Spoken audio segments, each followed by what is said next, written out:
Maestro Sir Anton, guro't vlogger na Pilipino, tagahatid ng balita sa bayan ay totoo.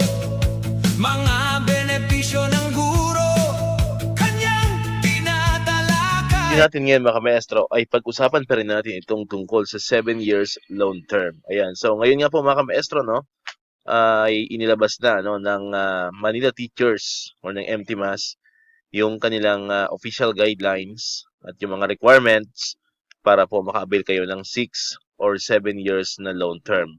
So confirmed, ayan, yun pong nagawa po natin video ng Saturday na kung saan sila po ay mag-i-implement ng 7.5% interest rate per annum. Ayan, so po ay posted na no sa iba't ibang mga official Facebook page ng mga ng iba't ibang mga Manila Teachers Facebook page. Ayan, so mayroon tayong mga nakitang ilang mga active Facebook page ng MTMAS na posted na po na 7.5% ang kanilang magiging interest rate per annum. Ayan. Pero bago natin talakayin yung guidelines and yung requirements, ano po, para kayo maka-avail nitong MTMAS 6 to 7 years loan term. Ayan, nais ko muna pong kumustahin ang lahat, mga kamaestro natin. Ayan, ano po, dito sa, especially mo, dito sa atin, sa Calabarzon, sa NCR, Central Luzon, and some part of Northern Luzon. Ayan, so, maulan ulit ang panahon natin. Ano po? So, parang ano na, no? Parang mahigit 2 linggo na ang panahon natin dito sa mga area, na particularly sa Luzon, ay talagang maulan, no? Walang tigil yung ulan. And may mga balita po tayong natanggap na mayroon na rin mga baha, no? Especially sa NCR, sa some part of Metro Manila ay lubog na sa baha sa mga oras na ito. So ingat-ingat po mga kamestra po natin. And diyan naman po sa Mindanao, ano, may mga nababalitaan din po tayo. Diyan naman ay kabaliktaran, ano. Sobrang init naman. So kumusta po, no? Yung mga subscriber natin diyan sa Mindanao. Ayan, comment nga po kayo diyan kung totoo talagang sobrang init ngayon daw, no? Parang summer ang init diyan sa Mindanao. So mayroon din mga nagsuspend ng klase because of the heat index naman, no? Napakataas ng heat index. Ayan, so may mga nabalitaan po tayong mga schools or SDO na nagsuspend ng klase diyan sa Mindanao because of the heat index naman. So dito sa Luzon ay baha, diyan naman ay heat index. Ayan, so magkaiba, no? Magkaiba yung nararanasan po nating tawag dito, panahon, ano po, dito sa ating bansa. So ingat-ingat po ang lahat. Ayan, so napakahalaga po yung kaligtasan pa rin natin. Siyempre, unahin natin sa DepEd. And of course, kaligtasan po ng ating mga estudyante. Ayan, so balikan po natin itong 7 years loan term ng Manila Teachers. Ayan, disclaimer po muli, no? Hindi po natin i-endorse itong MTMAS. Hindi po tayo dito paid endorsement. Ano po, ito po ay ginagawa lamang po natin ng video. Ayan, para nga ma-inform din. Ano po, yung mga, kasi alam naman natin, maraming mga borrowers, ano po, from DepEd dito sa Manila Teachers. Ayan, so para mayroon po kayong idea, ayan, kung paano ba or ano ba yung mga kailangan requirements dito sa MTMAS na loan terms. Ayan, so mayroon na rin itong loan matrix pero hindi ko muna sinama dito sa ating video kasi bine-verify pa po natin. Mahirap kasi maglabas ng loan table tapos hindi natin verified at baka tayo magkamali, ano po. Pero may mga nakikita na akong posted sa social media pero hindi ko muna po sinama dito sa vlog po natin. So, pero meron na po yan, ano, meron na po yan. And kung sabi ko nga, kung makaka-inquire kayo personally sa MTMAS, much better, mas official po yan. So, dito talakayin mo natin yung mga guidelines po na set ng Manila Teachers. Ayan, para malaman po natin kung kayo ay qualified or hindi, ano po. Ayan, so ito po yung nakuha po natin sa page po ng Manila Teachers Karkar, ano, Karkar branch. Alam ko yung Karkar sa Cebu, ano, correct me if I'm wrong, baka may kamestro ating nanonood from Cebu, no. Alam ko from Cebu ito. Ayan yung branch na ito.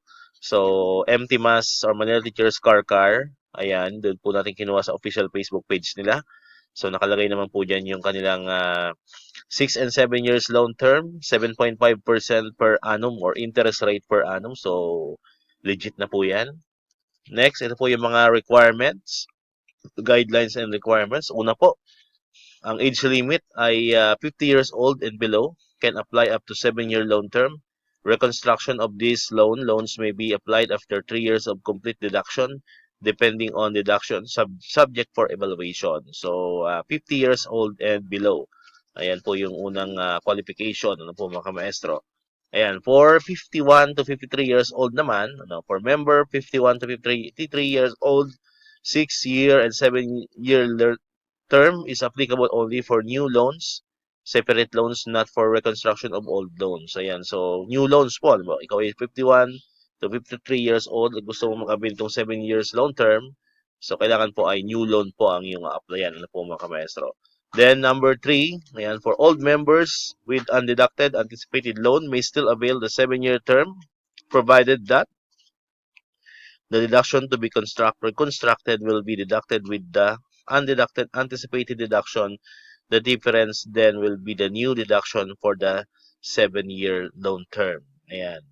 Next, pang-apat po ay members with undeducted provident deduction moratorium can still apply provided that the net pay can suffice. Ayan. Next, number 5, members with 7-year loan and members with 7-year loan term from other PLI may still apply provided that the member meets all the guidelines. Then number 6 po, new members with anticipated loan may apply for 7-year loan term only after the undeducted deductions 200 pesos, 50 pesos, and loan deduction are already deducted to the payslip. Ayan po. Next, ayan, suggestion for new members, avail first the 7-year loan term from other PLI and let other PLI adjust the reduction so that MTMAS undead will deduct adjust deduction, reconstruct loan with lesser deductions. Ayan, ito lang po yung mga requirements natin, ano po, na kailangan i-submit for the 6 or 7 years loan term. Ayan, una po, please present original July payslip. Submit 1 photocopy of May, June, and July payslips. Ayan. So, original po, kailangan sa July payslip. Kung ngayon po kayo mag-apply, ano po. So, kailangan po ng isang original copy ng July. Then, submit 1 photocopy po ng May, June. And, of course, July, kailangan din ng photocopy. Ayan. Pangalawa po, loan form with undertaking to be sent to you through messenger upon pre-approval to be signed by the co-makers. Ayan. So, kailangan po ng co-makers. Of course, then number 3, certificate of correct deduction from PLIs with existing loans. Please state existing deductions and incoming deductions if applicable. Ayan. So, yan po yung mga requirements na kailangan. Ano po, if plano nyo po mag-apply for the 6 or 7 years loan term dito po sa Manila Teachers or sa MTMAS.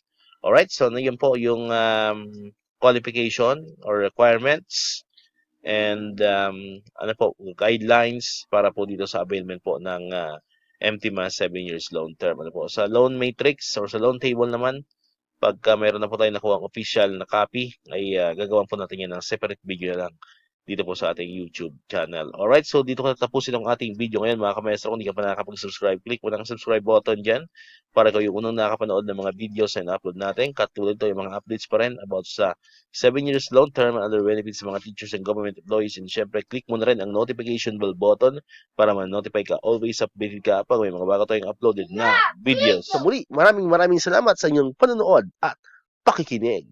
Once again, El Maestro. See you on my next vlog. Bye-bye!